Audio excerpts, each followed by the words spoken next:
성경 먼저 보겠습니다. 사사기 5장 1절부터 13절 그리고 마지막 31절 이렇게 보았으면 좋겠습니다. 자, 기도하겠습니다. 사랑하는 아버지, 이 시간에 예배 가운데 함께 하시고 홀로 영광을 받아주시고 아버지의 뜻을 우리가 깨닫고 주님을 더 사랑하는 백성 되게 주시옵소서. 부탁하며 예수 그리스도 이름으로 기도하옵나이다. 아멘. 오늘은 사랑에 답하다 라는 제목으로 말씀을 나누려고 합니다.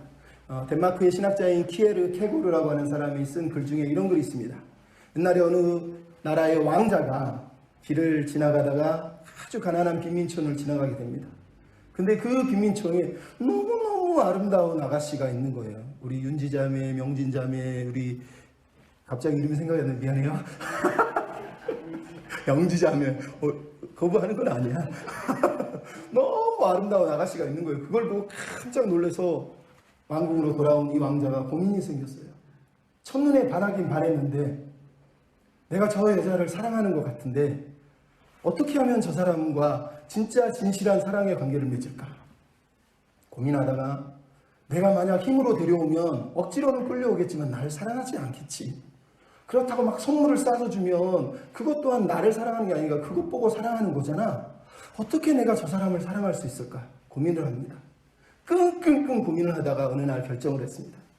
왕복을 벗고 그 마을로 들어가서 거기서 목수가 되어서 목수 직업을 구하고 일을 하면서 그 마을에서 살아갑니다. 사람들을 만나고 사업을 하고 관계를 맺으면서 친하게 지내면서 그 마을 사람의 일원이 되어가는 거예요. 그리고 세월이 흘러서 그 여자도 만나게 되고 친해지고 관계를 맺게 됩니다. 그리고 어느 날 이 여인에게 얘기합니다. 내가 당신을 너무 사랑해서 사실은 저 나라의 왕자인데 당신을 알고 싶고 당신을 알아서 사랑하고 싶어서 이러이러해서 지금 여기에 있습니다. 깜짝 놀라는 거죠. 이 여자가. 자기와 늘 만나서 대화하고 친절을 베푼 사람이 자기를 사랑해서 왕복을 벗고 내려왔다는 걸 깨닫고 감동을 합니다. 그리고 두 사람이 결국은 사랑을 하고 왕후가 됩니다. 그럼 이 이야기는 복음의 이야기예요. 키에르 케고르가 들려주는 거예요. 하나님이 우리를 너무 사랑하시는데 어떻게 하면 내 사랑을 이해할까? 어떻게 하면 내 사랑을 깨달을까? 고민하시다가 왕복을 벗고 이 땅에 내려오셔서 우리를 왕비 삼기 위해서 스스로 목수가 되시고 스스로 낮아지신 사건을 우리에게 들려주고 있는 거예요. 여러분, 이게 사랑입니다. 이게 대림절에 우리가 묵상하는 예수님이에요. 여러분, 하나님을 사랑하십니까? 하나님을 사랑하신다는데 어떻게 사랑하십니까? 사랑한다는 게 뭘까요? 그럼 감정적으로 젊은 아이들이 막 불꽃 튀기면서 화학적 반응이 일어나면 그게 사랑이겠습니까? 그것도 사랑일 수 있지만 그거는 감정적인 사랑일 뿐이에요. 우리가 알지만 진짜 사랑은, 참 사랑은 이런 사랑이 아니라 오늘 키에르 케고르가 얘기했던 그 왕자처럼 인생의 삶 속에 들어와서 함께 관계를 맺고 알아가며 깊어가며 그렇게 서로를 깊이 알아갈 때에만 사랑은 이루어지는 거예요. 오늘 본문 마지막 절에 뭐라고 그럽니까? 여호와여, 주의 원수들은 다 망하게 하시고 주님을 사랑하는 자들은 해가 힘있게 도둑같게 해주십시오 라고 이렇게 말을 하고 있어요. 하나님을 지금 사랑하는 사람들이 누굽니까? 대체 그들은 하나님을 어떻게 사랑하고 있는 겁니까? 하나님이 오늘 저주하신 사람들, 원수들은 누굽니까? 우리는 오늘 본문을 통해서 하나님을 사랑하는 사람들, 그 사람들의 이야기를 통해서 우리가 하나님의 사랑을 다시 깨달아야 된다고 생각합니다. 왜냐하면 하나님을 사랑하는 사람들은 하나님 나 사랑해요 라고 말만 하지 않았다는 거예요. 그 사랑을 삶으로 증명하고 보여줬다는 거예요. 그게 중요하다는 겁니다. 여러분, 사랑은 세월을 이겨낸 사랑, 세월의 무게를 견뎌낸 사랑이에요. 시험을 통과한 게 사랑이에요. 그렇게 긴 시간을 버텨내야 그게 진짜 사랑인 거예요. 나태주 시인이 사랑의 답함이라고 하는 시를 썼습니다. 오늘 제목을 그래서 따왔는데요. 이렇게 얘기합니다. 예쁘지 않은 것을 예쁘게 도와주는 것이 사랑이다. 좋지 않은 것을 좋게 생각해 주는 것이 사랑이다. 싫은 것도 잘 참아주면서 처음만 그런 것이 아니라 나중까지, 아주 나중까지 그렇게 하는 것이 사랑이다. 여러분, 이게 사랑이에요. 젊은 날 막 불꽃 튀어서 감정적으로 막 미친 듯이 달려가는 건 진짜 사랑이 아니에요. 진짜 사랑은 처음만 그런 것이 아니라 나중까지, 아주 나중까지 세월을 견디고 무게를 견디고 시험을 통과하고 그렇게 서 있는 모습이 사랑이라는 거예요. 그래서 여러분, 사랑은 그냥 하면 안 되고 바르게 해야 되는 거예요. 성경은 항상 얘기합니다. 사랑을 하니 바르게 사랑하라는 거예요. 하나님을 사랑하느냐? 좋다. 어떻게 사랑하고 있냐는 거예요. 여기에는 바른 자세도 필요하고 바른 동기도 필요하고 바른 표현도 필요한 거예요. 오늘 본문의 이 드보라의 노래는 우리에게 사랑에 대해서 말하고 있어요. 하나님을 사랑하는 사람들이 되라는 거예요. 하나님을 사랑하는 사람이 돼서 해가 힘있게 눈같이 솟아나는 그런 은혜를 누리며 살라는 거예요. 어떻게 우리가 하나님을 사랑해야 되겠습니까? 따라서 합시다. 찬양으로 사랑에 응답합시다. 찬양으로 사랑을 고백하라는 거예요. 하나님을 사랑하는 사람, 일반 사람들이 하는 사랑하고 똑같아요. 제일 먼저 뭘 해야 돼요? 고백해야 되는 거예요. 자랑해야 돼요. 그 사람이 너무 좋다고 얘기해야 된다는 거예요. 여러분, 오늘 본문 속에 드러나고 있는 게 바로 그거예요. 바른 자세가 뭐냐? 하나님만 사랑하겠다고, 하나님 당신만 사랑해요라고 고백할 수 있는 그런 사랑의 고백을 드려야 된다는 거예요. 그게 우리 영혼을 살리는 거예요. 내가 하나님을 사랑하기 제일 먼저 필요한 게 내가 살아야 되잖아요. 내가 사는 길은 하나님을 사랑하는 길이에요. 그거 외에는 방법이 없어요. 그럼 오늘 본문 속에 드보라와 바락의 노래라고 1절에 시작을 하고 있지만, 모든 동사는 3인칭 여성 동사, 즉 드보라가 노래하고 있는 거예요. 드보라 혼자 열심히 노래하고 있는 거예요. 바락은 옆에서 아마 기타를 치고 드럼을 치고 반주를 하고 있는 보조자 역할을 하고 있는 거예요. 진짜 노래를 부르는 사람은 드보라예요. 근데 드보라가 지금 뭐라 그럽니까? 1절, 3절, 9절, 11절, 12절에 계속 말하는 게 노래하라, 찬송하라, 찬송하라, 노래하라, 찬송하라, 노래하라, 계속 찬송하라는 얘기를 하고 있어요. 왜요? 하나님이 행하신 그 구원이 너무 감사해서, 뿐만 아니라 하나님이 이스라엘의 형편을 돌아보신 게 너무 감사해서 찬양하라는 거예요. 여러분, 이스라엘의 형편이 어떻습니까? 오늘 본문 우리가 읽은 6절에 뭐라 그럽니까? 아나세 아들 삼갈의 날에 야엘의 날에 대로가 비었고 길의 행인들은 오솔길로 다녔다. 7절에 사람들이 그쳤다. 더 이상 마을에 사람들이, 지도자들이 없었다는 거예요. 8절에는 너희가 새 신을 택하였더니 이스라엘 백성 중에 창과 방패를 든 사람이 없었다는 거예요. 여러분, 이게 무슨 말입니까?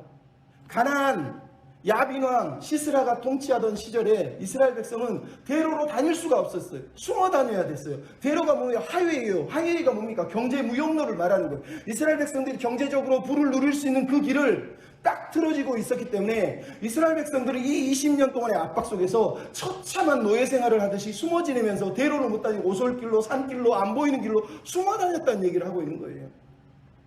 경제적으로 폭망한 거예요. 말 그대로 살 수가 없는 상황에 이르렀다는 거예요. 오직 했으면 대로가 없었을 뿐만 아니라 거기에 이스라엘 마을에 사람이 없었대요. 여기 히브리어 단어는 지도자가 없었다는 얘기예요.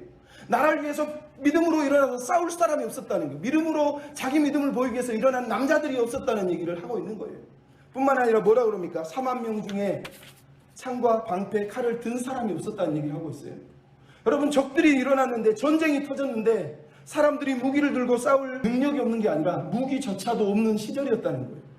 여러분, 왜요? 여러분, 사무엘상 13장 19절에 보면 이런 얘기가 나옵니다. 그때 이스라엘 온 땅에 철공이 없었으니 히브리 사람이 칼이나 창을 만들까 두려워서 블레셋 사람들이 철, 목공, 괭이, 삽, 쇠스랑, 도끼, 채찍을 만들 때는 블레셋 땅에서만 만들도록 철공 문화를 자기들이 다 가지고 있었다는 거예요.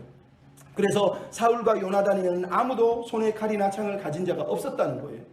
그러니까 나중에 사울과 요나단 시절에도 이스라엘에 칼과 창을 가진 사람이 없었을 정도라는 건, 지금 사사기 시대 이스라엘 백성들도 칼을 들고 있는 사람이 몇 명 없어요. 거의 대부분 삼갈의 막대기처럼 농기구 가지고 싸우는 그런 형편이었다는 거예요. 그러니까 처참한 형편에 이스라엘이 놓여 있었다는 걸 우리에게 들려주고 있는 거예요. 근데 그때 무슨 일이 벌어졌어요? 하나님이 이스라엘을 구원해 주셨다는 거예요. 하나님이 이 20년의 압박에서 시스라의 손에서, 야빈의 손에서 이스라엘을 구원해 주셨다라고 얘기하는 거예요. 이 구원의 사건이 얼마나 놀라운 사건인지 4절 5절에 보면 이것을 출애굽 사건하고 비유하고 있어요. 4절 5절은 말 그대로 여호와 하나님이 진동하셔서, 하나님이 임재하시니까 하늘이 진동하고 땅이 진동하고 하늘에서 물이 내리는 사건이 벌어졌다는 거예요. 시내산의 땅이 흔들렸다는 게, 이게 무슨 얘기예요? 하나님이 이스라엘 백성을 출애굽을 시키면서 출애굽시킨 그 사건에 온 우주가 진동을 했다는 거예요. 근데 오늘 본문은 그 얘기를 이제 19절로 22절에 지금 현재의 상황을 얘기하고 있어요. 지금 현재 무기또 기송강가의 승리를 이렇게 얘기합니다. 왕들이 싸울 때 별들이 하늘에서 싸웠다고 얘기하고 있어요. 그리고 기송강에 물이 넘쳐서 표류하였으니 이 옛강이다라고 얘기하면서 군마와 말발굽 소리가 땅에 울렸다라고 얘기하고 있어요. 출애굽 시대에 그 출애굽의 역사를 일으키신 하나님이 지금 기송강가에서 하늘과 땅을 움직이고 별들이 싸우게 하는 우주적인 전쟁처럼 이스라엘 구원하기 위해서 하나님이 모든 것을 동원해서 이스라엘 구원해낸 놀라운 우주적 전쟁이 일어났다고 표현을 하고 있는 거예요. 여러분이 이런 놀라운 은혜를 입었으니 이스라엘 백성이 찬양하지 않을 수가 없잖아요. 드보라가 찬양하지 않을 수가 없잖아요. 그냥 한번 구원해준 사건이 아니라 출애굽 시대하고 똑같이 하나님이 놀라운 능력으로 하늘과 땅을 진동하신 그 사건임을 잊어버리면 안 된다라고, 하나님이 얼마나 큰 구원을 이룬지 아느냐라고 사실은 말하고 있는 거예요. 처참한 노예 생활에 압제에 시달리던 그들을 하나님이 돌아보시고 구원해 주신 사건이 바로 이 기송강 강가의 사건이란 말이에요. 지난주도 얘기했잖아요. 철병고 900대는 말 그대로 총으로 싸우는데 앞에 탱크가 있는 거예요. 총으로 아무리 4만 명, 5만 명이 싸워도 앞에 탱크 900대면 아무도 이길 수가 없는 거예요. 지금 철병고 900대 앞에 이스라엘 백성이 싸우고 있지만 싸울 힘이 없어요. 싸우면서 이길 능력도 없는 거예요. 근데 하나님이 어떻게 하셨다고요? 하늘에서 비를 내려서, 기손이 그날씩 건기였으니까 땅이 바짝바짝 말라서 철병거가 막 달리기에 너무너무 막 말발굽소리, 진동이 막 땅이 진동하는 그곳에 갑자기 하나님이 건기인데 비를 내리셔서 그 철병거를 다 그 기송강에다가 묻어버린 거예요. 말들이 움직이지 못해, 병거가 움직이지 못해요. 순식간에 이스라엘 2만 명이 달려가서 그들을 다 죽였다라고 얘기를 하고 있는 거예요. 이게 출애굽과 같은 하나님의 구원 이야기다라고 우리에게 들려주고 있어요. 근데 하나님이 그 사건 중에 7절에 뭐라 그러죠? 나 드보라를 하나님이 이스라엘의 어머니로 세우셨다는 거예요. 여러분, 하나님이 이스라엘을 구원하기 위해서 우주적인 전쟁을 벌이시면서 하신 첫 번째 일이 사실은 드보라를 이스라엘의 어머니로 세웠다는 거예요. 이게 무슨 말입니까? 여러분, 드보라가 지금 대단한 여인이다라는 걸 강조하기 위해서 얘기를 하고 있는 것이 아니라 하나님이 드보라를 통해서 하신 일을 지금 얘기하고 있는 거예요. 드보라라고 하는 한 여자의 공로를 높이고 있는 것이 아니라 애미 없는, 어미 없는, 애비 없는 그런 자식처럼 살아가는 이스라엘 백성들에게 하나님이 내가 너를 돌보고 있어, 내가 너를 돌아보고 있어, 내가 여전히 너를 사랑하고 있어라고 하는 증거로 드보라를 세웠다는 거예요. 그래서 드보라가 이스라엘의 어머니가 되어서 그들을 양육한 거예요. 선지자가 돼서, 사사가 돼서 말씀을 가르치고 말씀으로 양육하고 바른 길로 인도하는 사사의 역할을 했다는 거예요. 무슨 얘기입니까?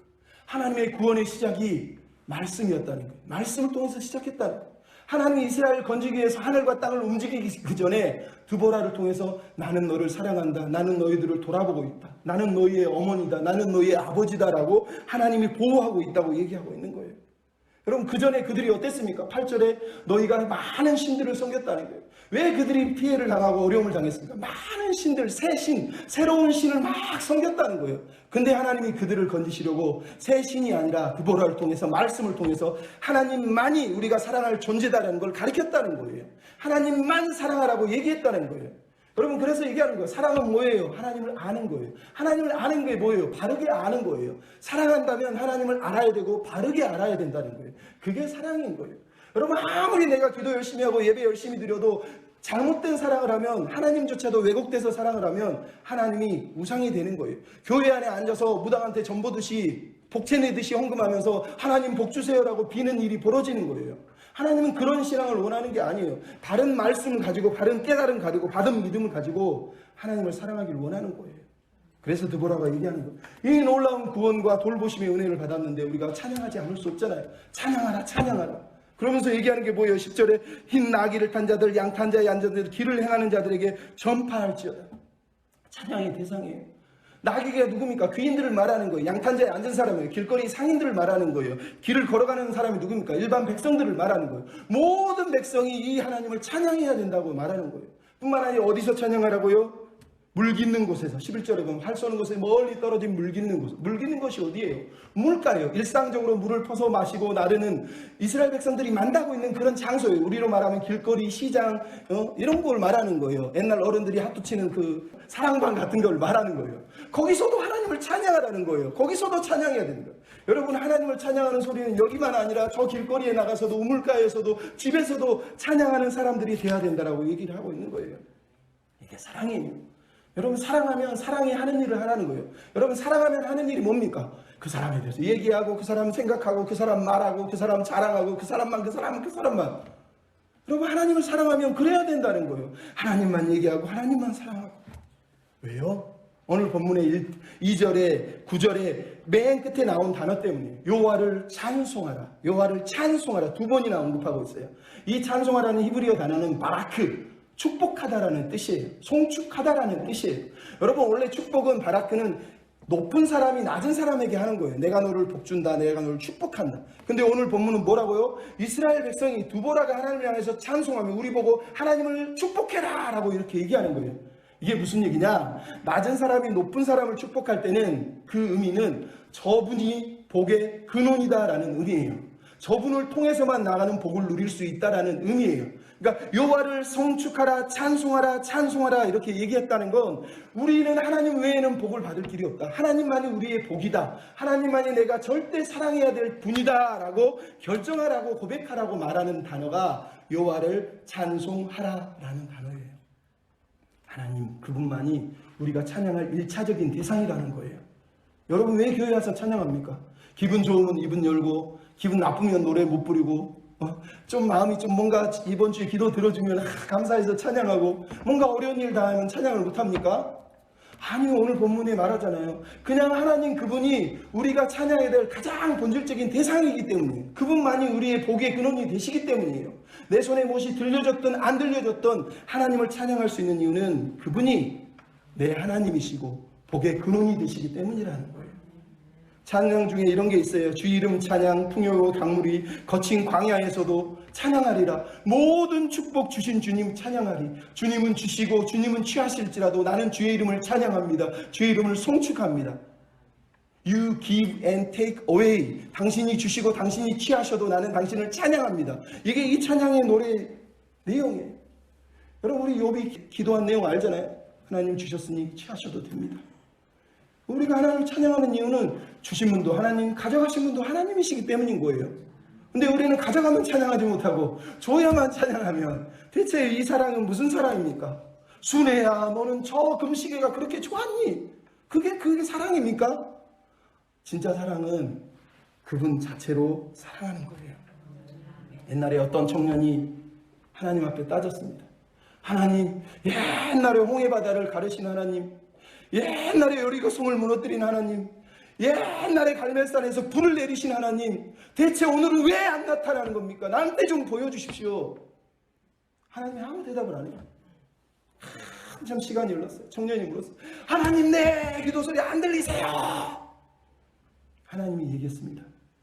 얘야, 내가 죽음의 강을 건너게 도와줬고 내 아들을 죽임으로 내가 죄의 장벽을 무너뜨렸고 내가 하늘에서 성령의 불을 보내서 하나님의 백성으로 너를 삼았는데 내 음성이 안 들리니 넌 귀가 먹은 것 아니니? 이러더라는 거예요. 이게 무슨 말인지 아시겠어요? 지금 막 보이고 막 환상이 일어나고 뭔가 보여야지 은혜 받은 건 그건 가짜예요. 진짜 은혜는 내 안에 지금 이미 벌어졌다니까요. 하나님이 하늘을 진동하고 땅을 진동하고 십자가에 달리시는 그 순간 하늘이 울고 땅이 흔들리면서 하나님 우리를 얼마나 사랑했는지 세상에 가장 대단한 전쟁이 일어난 거예요. 거기서 주님은 돌아가셨지만 거기서 죽음으로 승리하신 사건이 십자가 사건이잖아요. 생명을 버리면서까지 나를 사랑한 당신, 이게 하나님의 사랑이라니까요. 송축해 내 영혼 내 영혼아. 하나님 이렇게 찬양할 마음이 왜 안 드세요? 하나님 그렇게 웃으세요? 뭔가 손에 들려주면 하나님 좋아하다가 빼앗기면 여러분 왜 그렇게 찬양하고 왜 그렇게 살아야 됩니까? 하나님을 사랑할 진짜 이유를 배워야 돼요. 목사님이 유튜브 보낸 것 중에 윤영아라고 하는 가수 이야기 중에 그 중간 부분에 그런 게 나와요. 평생 자기가 자기 멋대로 살다가 어느 날 역시 자기 스스로 교회를 가게 됐는데 부천 소문교회에 들어갔더니 찬양하는 사람들이 찬양을 하는데 PPT로 내가 주인 삼은이 써있다는 거예요.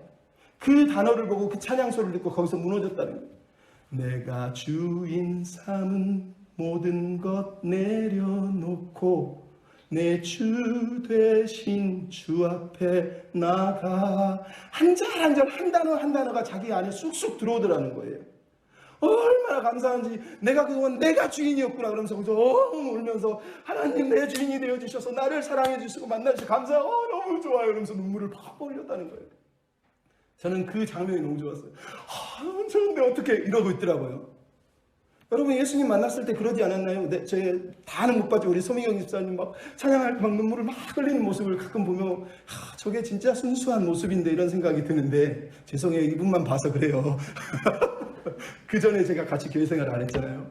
하나님을 사랑하면 그래야 되는 거 아닙니까? 찬양을 불러도 기도를 해도 아멘도 없어. 찬양을 불러도 아멘도 못해. 노래도 못해. 여러분 어떻게 그렇게 삽니까? 주님이 우리를 위해서 무슨 일을 하셨는지를 대체 잊어버린 거예요? 귀가 먹으신 거예요? 눈이 모르신 거예요? 여기 십자가가 보이고 내 귀에 그 복음의 소리가 들리지 않아요? 찬양해야 됩니다. 두 번째로 따라합시다. 헌신으로 사랑에 반응하라. 사랑에는 동기가 필요해요. 그 동기가 뭐냐 하는 거예요. 여러분 오늘 본문 두보라의 노래의 두 번째 주제가 헌신이에요. 헌신. 이 승리는 하나님의 전적인 은혜지만 그 은혜에 백성들의 헌신이 같이 있었다고 오늘 본문은 우리에게 가르쳐주고 있잖아요. 그들이 무슨 헌신을 했습니까? 오늘 2절, 9절에 두 번이나 강조해요. 이스라엘의 두령들이, 방백들이, 백성들이, 용솔자들이 즐거이 헌신했다. 즐거이 헌신했다는 거예요. 여러분 이게 중요하다는 거예요. 하나님을 사랑한다면 그들처럼 우리도 헌신해야 된다고 지금 말하는 거예요. 여러분 그들이 하나님을 사랑해요 노래만 불렀나요? 아니요. 그들은 진짜 삶으로 헌신한 거예요. 삶 속에서 하나님을 내가 어떻게 사랑하는지를 보여준 거라니까요. 그 내용 중에 11절로 13절 내용이 뭡니까? 이스라엘 백성이 전쟁의 소문이 났는데 두보라와 바락이 하나님의 명령을 듣고 군사들을 모집하니까 11절, 12절, 13절에 백성들이 막 우르르 모여옵니다. 그러면서 두보라를 사기를 북돋으면서 두보라여 깰지어다 바락이여 일어날지어다 포로들을 끌고 올지어다 승리가 이루어지길 바라면서 막 같이 응원하고 있는 거예요. 그 응원 소리에 귀인들도 오고 백성들도 오고 13절에는 하나님도 내려오셨다고 얘기하고 있는 거예요. 이게 무슨 얘기예요? 드보라와 바락의 헌신이 그들의 하나님을 향한 헌신이 그 뜨거운 사랑의 헌신들이 백성들의 마음을 움직이고 백성들을 감동시켜서 그들 또한 헌신하게 만들었다고 오늘 본문이 말씀하고 있는 거예요. 그래서 하나님조차 감동해서 하나님조차 내려오셨다는 거예요. 이게 중요한 거예요. 드보라와 바락이 대단하다는 걸 강조하는 게 아니에요. 그들을 칭송하는 게 아니에요. 그들의 헌신 때문에 그들의 헌신에 감동해서 다른 사람들이 헌신하더라는 거예요. 리더란 이런 거라는 거예요. 리더는 내가 얼마나 헌신했는지 알아! 소리 지르는 사람이 아니라 헌신하는 것을 보여줌으로 남들이 헌신하도록 본을 보이는 사람이라는 거예요. 드보라도 바락도 그렇게 본을 보였기 때문에 사람들이 감동해서 몰려왔다고 얘기를 하는 거예요. 그랬더니 시너지 효과가 일어났어요. 무슨 일이 벌어졌어요? 14절에 보니까 에브라임 지파가 아말렉 군대, 아말렉 지경에 가난한 사람들 사이에 있는데도 전쟁에 헌신해서 다 왔다고 얘기하고 있어요. 베냐민 지파 가장 힘이 없는 지파도 싸우러 왔다고 얘기하고 있어요. 므낫세의 마기라고 하는 용사 집안 가문에서 용사들을 보냈다고 얘기하고 있어요. 수불로는 대장군들을 보내서 싸움에 투여했다고 말하고 있어요. 15절에 이사갈 방백들도 두브라와 바락을 따라서 골짜기로 내려갔다고 해요. 내려갔다고. 900대의 철병거가 앞에 있는데 괭이를 들고 삽을 든 사람들이 내려가고 있는 거예요. 죽으러 가는 거예요. 그래서 18절에 뭐라고 그럽니까? 납달리와 수불론 지파가 죽음을 무릅쓰고 목숨을 아끼지 않고 헌신했다고 말하고 있는 거예요. 여러분 이거예요. 드보라와 바락의 헌신이 사람들을 감동시키니까 여러 지파들이 몰려와서 목숨을 걸고 싸우고 있는 헌신의 모습. 근데 어떻게 했다고요? 즐거이 헌신했다니까요. 난 죽을지 몰라 하고 두려워하며 헌신한 게 아니라 진짜 헌신했다는 거예요. 그 헌신의 마지막 꽃이 뭐예요? 24절로 27절에 야엘이에요. 야엘. 야엘은 복을 받은 여인이다. 복을 받은 여인 중에 최고로 복을 받은 여인이다고 24절, 25절이 얘기하고 있어요. 왜? 자기 남편 헤벨조차도 하나님의 언약을 배신하고 자기 백성을 배신하는데 이 여인은 이방 여인임에도 불구하고 하나님의 언약 백성이라는 것, 내가 하나님의 언약의 사람이라는 걸 기억하고 하나님의 언약에 헌신해서 하나님의 원수인 시스라의 머리에 말뚝을 박아서 죽였던 여인을 말하고 있는 거예요. 그래서 복을 받았다는 거예요. 여러분 요한을 복 받으시옵소서, 요한을 복 받으시옵소서 했는데 지금 누가 복을 받아요? 야엘이 복을 받은 여인 중에 최고라는 거예요. 복 받으시는 하나님과 복 받은 야엘이 나오고 있어요. 이게 무슨 얘기예요? 축복이라는 건 내가 원하는 걸 받는 게 아니라 하나님이 원하는 합당한 마음의 헌신, 반응을 보여주고 있는 그 모습이 복 받은 삶의 모습인 거예요. 내가 지금 하나님께 반응하고 있고 내가 헌신하고 있으면 그 사람은 복 받은 사람이라니까요. 그 사람이 최고로 복 받은 사람이에요. 손에 들려진 것이 중요하지 않다는 거예요. 그래서 여러분 다시 얘기해요. 오늘 2절 9절에 뭐 즐거이 이 히브리어 단어는 말 그대로 강요하지 않고 자유의사로 자기 스스로 기꺼이 말 그대로 뭐 즐거워가지고 감당을 참지 못해가지고 내가 할래요 그래서 자발적으로 하고 있는 것을 지금 즐거이라고 얘기하고 있는 거예요. 즐거이. 이스라엘 백성들에게 말하는 거예요. 드보라가 찬양하면서 여러분 우리가 즐거이 헌신해야 되지 않습니까? 하나님을 사랑한다면 찬양하고 노래할 뿐만 아니라 즐거이 헌신해야 되지 않습니까? 이렇게 얘기하는 거예요. 사랑의 동기가 여기 있는 거예요. 하나님 때문에 하나님을 사랑해서 즐거이 여기서 내 마음에서 우러나오는 헌신을 하고 있는 거예요. 돈 때문에 기도 응답해 주실 것이니까 축복해 주실 것이니까 하는 헌신은 가짜예요. 진짜 헌신은 어떤 것을 기대하는 것이 아니라 아무런 기대가 없지만 자발적으로 그분 앞에 순종하는 것이 헌신이라니까요. 그 헌신을 하나님이 원하는 거예요. 웨스트민스터 대요리 문답 1번 문항이 뭐라고? 사람의 제일 되는 목적이 무엇이냐? 하나님을 영화롭게 하고 영원토록 그분을 즐거워하는 것이라니까요. 영원토록. 교회에서 매번 들어야 될 내용이 이거 하나예요. 사실은 우리가 사는 존재의 이유, 하나님을 영화롭게 하고 하나님을 즐거워하는 거예요. 하나님 때문에 나 행복해요. 하나님. 이거 외에는 답이 없어요. 그게 가장 복받은 사람의 모습이라니까요. 우리가 그것을 믿어야 돼요. 믿어야 돼요. 디모데후서 2장에 뭐라고 나옵니까? 디모데에게 사도 바울이 너는 그리스도의 좋은 군사가 되라. 좋은 군사들은 자기 생활에 얽매이는 이가 하나도 없느니라. 모집한 자를 기쁘게 하려 함이니라. 여러분 이거예요. 하나님을 믿는 사람은 그렇게 자기가 의지적으로 자발적으로 사랑해서 헌신하는 거지. 일이 잘 되면 헌신하고 일이 좀 어렵고 안 되면 에이씨 하나님 안 믿어. 딴 데 갈래. 딴 신이 더 힘이 센 것 같아. 그게 우상숭배예요. 하나님을 믿는 사람은 세월이 지나도 사랑이 변하면 안 돼요. 세월의 무게도 견디고 시험도 통과하고 끝까지 변함없이 하나님 앞에 서 있는 것을 하나님이 사랑이라고 말씀하시는 거예요. 여러분 그런 사랑을 소유하셨으면 좋겠어요. 세 번째 따라합시다. 섬김으로 사랑을 확증하라. 사랑의 자세만 있는 것이 아니라 사랑에는 동기가 필요하고 사랑에는 표현이 필요해요. 사랑의 아름다운 표현, 하나님의 마음을 세상에 보여주는 거. 내가 저 사람을 사랑하는 것들을 남들도 알게 해줘야 될 거 아니에요. 내가 우리 집사람 사랑하는데 여보 사랑해 그러면서 남들이 볼 때는 안 사랑하는 모습을 보이면 그게 사랑이에요? 가짜죠. 쇼윈도우 부부일 수는 있어도 진짜 사랑은 뭐예요? 남들도 알아. 아, 저 두 부부는 사랑하는구나. 딱 보면 알잖아요. 지금 얘기하는 거 하나님을 사랑하면 사랑이 보여야 돼요.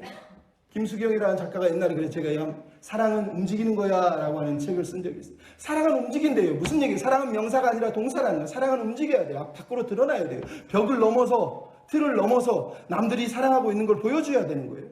맨날 얘기해야 돼요. 표현하지 않는 사랑은 사랑이 아니다. 표현해야 되는 거예요. 표현이 사랑이에요. 찬양도 표현이에요. 섬김도 표현이에요. 하지만 오늘 본문 속에 말하는 거는 그것을 더 깊이 나아가라고 말하는 거예요. 여러분 생각해 봅시다. 하나님이 다 하실 거면 왜 우리가 굳이 헌신을 해야 되죠? 사사기 4장 5장의 이야기를 들어보면 여러분 이해가 안 되잖아요. 이스라엘 백성이 싸워서 이긴 거 아니에요. 기송강의 900대의 철병거뿐만 아니라 가나안 왕들을 다 죽인 건 누구예요? 하나님이. 하나님의 능력으로 하늘에서 비를 내려서 무너뜨리신 거예요. 이스라엘은 아무것도 안 해도 이미 전쟁은 끝났다니까요. 근데 왜 굳이 하나님이 이스라엘 백성들에게 헌신을 요구하시죠? 헌신하면 이기니까? 헌신하면 복받으니까? 헌신하면 잘 되니까? 아니요. 하나님이 지금 하시는 내용의 핵심은 그거예요. 저 문제가 중요한 게 아니라 내가 하나님의 영광에, 하나님의 사랑에, 하나님이 사랑하고 계신 그 일에 참여하고 동참해서 그분의 사랑을 경험해 보는 거예요. 그 하나님이 나를 어떻게 사랑하고 계신지, 나를 향해서 어떤 승리를 주려고 일하고 계신지를 거기에 참여해야지, 거기에 나아가야지 경험할 수 있는 거라니까요. 그 경험을 해보게 하시려고 사랑에 참여시키는 거예요. 그래서 여러분 하나님이 다 하셨습니다. 그거는 겸손한 표현이에요. 하지만 하나님이 다 하십니다. 표현은 아주 위험할 수도 있어요. 왜? 자기는 안 하면서 하나님이 다 하실 거래. 믿음이 좋은 것 같지만요 무척 게으른 거예요. 왜? 나는 아무것도 안 하면서 하나님이 다 한다고 말하는 거니까. 오늘 본문의 얘기가 그거라니까요. 하나님이 다 하세요. 하지만 하나님은 헌신자를 부르시고 싸우게 하시고 기송강가에 2만 명의 군대를 보내시는 거는 우리가 그 자리에 참여해야지만 느낄 수 있는 하나님의 사랑의 무게가 있고 하나님의 사랑의 헌신이 거기 있기 때문에 그런 거예요. 그래서 드보라, 바락, 야엘, 이스라엘 리더와 백성들은 그 자리에서 사랑의 헌신을 통해서 사랑을 표현한 거예요. 사랑을 표현한 거예요. 근데 여러분 오늘 본문에서 이스라엘에게 이 사랑에 동참하지 못해서 하나님의 사랑을 받지 못하고 하나님이 너희는 저주받은 사람이야, 저주받은 자는 다 망해 하면서 저주받은 사람들의 목록이 등장하고 있어요. 그들은 헌신을 거부했어요. 자기끼리 배부르면서 자기끼리 스스로 오늘 나는 하나님 잘 믿으니까 복받고 사네 그러면서 스스로 자기끼리 행복하게 살고 있어요. 근데 하나님은 뭐라고? 그들을 저주받았다고 얘기를 해요. 그럼 왜 이게 중요한 줄 아세요? 이스라엘 상황을 다시 한번 생각해보세요. 6절 7절에는 압제로 인해서 사람들이 길거리에 따다닐 수가 없어요. 근데 더 재밌는 게 뭐예요? 28절 30절 마지막에 뭐가 나옵니까? 시스라의 어머니, 원수의 어머니 시스라의 어머니가 지금 아들을 기다려요. 기다리면서 우리 아들이 왜 안 돌아올까? 근데 아들이 계속 안 돌아와요. 그랬더니 시녀들과 시스라의 어머니가 얘기합니다. 우리 아들들이 노략물을 취하려 오나 보다, 노략질을 해오나 보다, 처녀 한두 명을 데려오나 보다, 이렇게 쓰고 있어요. 근데 여기서 처녀 한두 명이라는 히브리어 단어를 직역을 하면 무슨 뜻인지 아세요? 성적 놀이개를 취하고 있나 보다라는 뜻이에요. 여러분 지금 이스라엘의 처한 상황을 여러분 이해하셔야 돼요. 우리도 다 옛날에 일본으로 끌려간 이야기들 다 아시잖아요. 정신대니 이런 표현을 옛날에 써가는 이유가 뭐예요? 그 당시 가나안 사람들이 전쟁을 대하는 방식, 사람을 대하는 방식이 이런 거예요. 저 존재는 내가 발로 밟고 내가 취하고 내 마음대로 할 수 있는 존재예요. 저거는 소유물이고 숫자지 인격이 아니에요. 내가 짓밟아도 되고 내가 막 빼앗아도 돼, 내가 내 마음대로 놀이개처럼 사용하고 살아도 된다라고 생각하는 게 가나안 사람들의 생각이에요. 근데 하나님의 생각은 어떻습니까? 인간은 하나님의 형상이에요. 생명은 소중해서 피채 먹으면 안 돼요. 하나님은 인간을 너무 사랑하셔서 연약한 자를 도와봐요. 이웃뿐만 아니라 원수까지도 사랑하라고 말씀하실 정도예요. 그래서 여러분 서로를 사랑해요. 고아와 가부와 가난한 자들을 돌아보라고 말하고 있는 게 하나님이란 말이에요. 근데 가나안 문화는 이것을 철저히 배격해요. 힘없는 사람, 연약한 사람은 밟아도 되고 빼앗아도 되고 죽여도 되고 놀이개로 삼아도 된다는 거예요. 하나님의 백성이면 여기서 분노해야 되는 거예요. 감히 하나님의 백성이 하나님의 마음을 가지고 살아야 될 사람들이 이런 취급을 받아서야 되겠느냐라고 해야 된다는 거예요. 근데 그들이 그렇게 했다고요? 안 했다는 거예요. 외면했다는 거예요.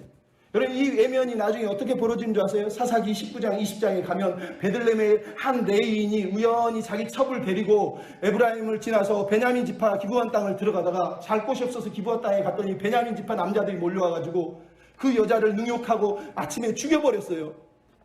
여러분 이게 이스라엘 백성이 하나님의 마음을 모르니까 가나안 백성하고 똑같은 거예요. 여자를 놀이개로 생각하고 여자를 짓밟고 죽였다는 얘기를 하고 있는 거예요.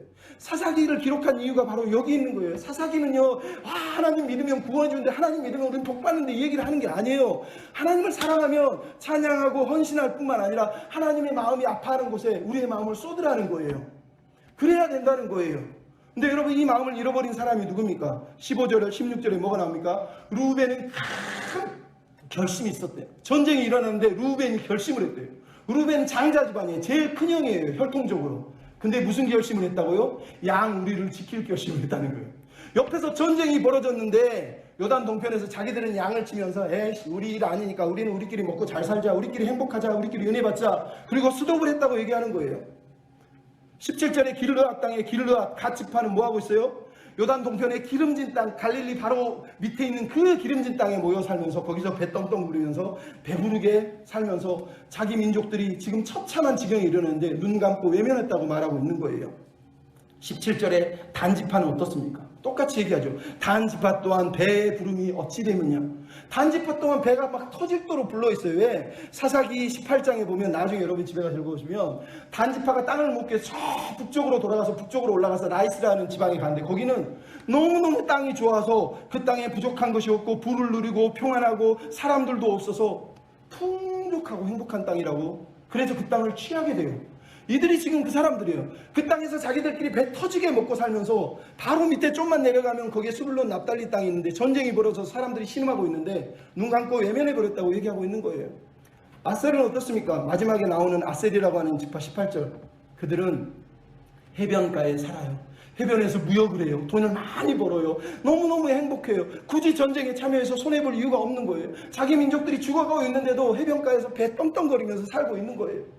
여러분 하나님이 지금 말하는 거예요. 이들을 다 총칭해서 대표하는 이름이 뭐예요? 23절 여호와의 사자의 말씀에 메로스를 저주하라. 거듭거듭 그 주민을 저주하라. 그들이 여호와를 돕지 않고 여호와를 도와 용사를 치지 아니했다는 거예요. 여러분, 하나님이 저주한 백성이 누구예요? 메로스 같은 사람들 말이에요. 메로스가 누구예요? 이 메로스는 전쟁 바로 근처에 살면서도 자기 민족이 죽어가는데 전쟁에 참여하지 않고 하나님의 부르심에 응답하지도 않고 세상의 고통에 불의에 눈 감고 있는 사람들이 바로 이 메로스 사람이라는 거예요. 그래서 하나님이 2번이나 저주하라. 여러분, 하나님을 사랑하십니까? 사랑은 이런 거라는 거예요. 자기 혼자 은혜 받고 자기끼리 모여서 개굴개굴하고 자기끼리 막 행복하는 거, 하나님은 그걸 원하는 게 아니라니까요. 하나님의 사랑은 오늘 내가 찬양하고 오늘 내가 헌신할 뿐만 아니라 하나님이 아파하시는 그 연약한 사람, 아픈 사람들을 바라보고 섬기는 자리까지 가야 되는 거예요. 여러분, 왜 사사기 4장 5장의 주인공이 여자겠어요? 남자면 되는데. 여자란 말이에요. 여자. 왜 여자를 세웁니까? 남자들이, 사람들이 있어야 되는데 싸울 믿음의 남자들이 없어서, 남자들이 쫑생이 같아가지고 믿음이 없어가지고 하나님을 향한 열정을 못 보이니까 하나님이 두보라나 야엘 같은 아주 연약한 여인들을 세워서 그들을 보냈다는 거예요. 이 여인들이 전쟁에 나가야 되니 너희들이 돌봐야 될 존재 아니니? 라고 하나님이 물어보시는 거예요. 그 여인들을 돌보지 않으니까 성적 놀이개로 취급당해서 여기저기 끌려가고 있는데 너희들은 뭐 하고 있느냐고 물어보고 있는 거예요. 그 하나님을 사랑한다면 이 연약한 자들을 돌보기 위해서, 이 연약한 백성들을 섬기기 위해서 일어나야 되는 거예요. 하나님 사랑합니다. 그것을 이웃에게 보여주고 표현해줘야 된다니까요. 나만 구원받으면 됐지, 우리 교회만 잘 되면 됐지, 우리끼리만 은혜 받으면 되지. 여러분, 옛날에 그래서 제가 티에르 케고르라는 사람이 그랬어요. 교회는 마치 개구리들이 우리나라에서 자기들끼리 개굴. 지금도 그 말이 잊혀지지가 않아요. 어렸을 때 들었어요. 왜 교회에서 개굴 하죠? 우리끼리 은혜 받고 우리끼리 찬양하고 우리끼리 좋아요, 우리끼리 행복하면 되죠. 여러분, 그건 하나님 마음이 아니에요. 루터도 칼빈도 믿음의 선배들은 다 하나님의 복음과 사회의 복음을 같이 엮어서 하나님을 믿는 사람은 사회에 참여해서 하나님의 복음을 증거해서 하나님 나라를 구했다고 얘기하는 거예요. 우리는 천국에 가야 될 존재만 아니라 하나님의 천국이 이 땅에 임하도록 기도하고 헌신할 사람이 우리라고 성경이 말씀하고 있는 거예요. 그래서 우리에게 필요한 건 삶으로 사랑을 보여주는 거예요. 삶으로 사랑을 드러내는 거예요. 하나님의 사랑의 은혜가 흘러 넘치도록 여러분, 그렇게 살아야 되지 않겠습니까? 목사님이 작은 교회 도서관 하면서 지역 섬기겠다고 막 하는 것도 그런 취지라고 말씀하시잖아요. 그럼 그런 의미에서 잘 되면 얼마나 좋겠어요. 가난하고 힘없는 교회들이 이런 모습들을 통해 가지고 이웃을 섬기고 지역을 섬기는 거 너무 좋지 않아요? 여러 가지 방식이 있지만 중요한 건 우리가 그렇게 살아야 돼요. 한 사람 얘기를 들려줄게요. 북아일랜드 출신의 영국의 에이미 카마이크라는 여자가 부잣집에 살았어요. 근데 24살에 선교사로 부름을 받아요. 아버지가 너 미쳤니? 너 얼마나 행복하게 잘 살았는데 굳이 선교사로 나가려고 하니? 너처럼 똑똑해하니까. 근데 아버지의 부름을 거부하고 하나님의 부름에 응답해서 인도로 선교사를 가서 55년 동안 인도에서 선교를 합니다. 선교하러 갔더니 무슨 일이 여기저기에서 인도에서요 매춘이 일어나고 어린아이들이 끌려가서 성적 놀이개를 당하고 사람들이 어린아이들이 죽어가고요 시체들이 너물러 깜짝 놀래요. 그래서 이 여인이 복음을 전하는 게 아니라 뛰어다니면서 매춘 당하는 애들 구하러 다니고 하루 종일 햇빛에서 아이 찾으러 다니고 구하러 돌아다니면서 55년 동안 그렇게 사역을 한 거예요. 말이 됩니까, 말이?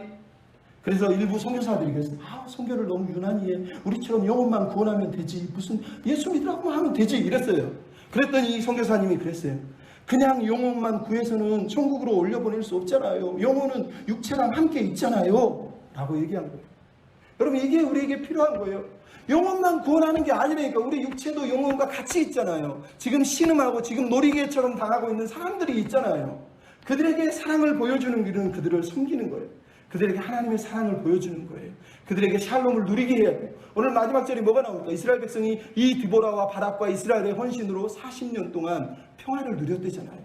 오늘도 마찬가지로 하나님을 사랑하는 사람들, 그래서 하나님 찬양하고 하나님께 헌신하고 하나님의 사랑을 세상에 보이기 위해서 하나님의 사랑을 드러내기 위해서 자기 영광을 가리고 하나님을 나타내는 사람들을 통해서 하나님이 영광을 받으시는 거예요.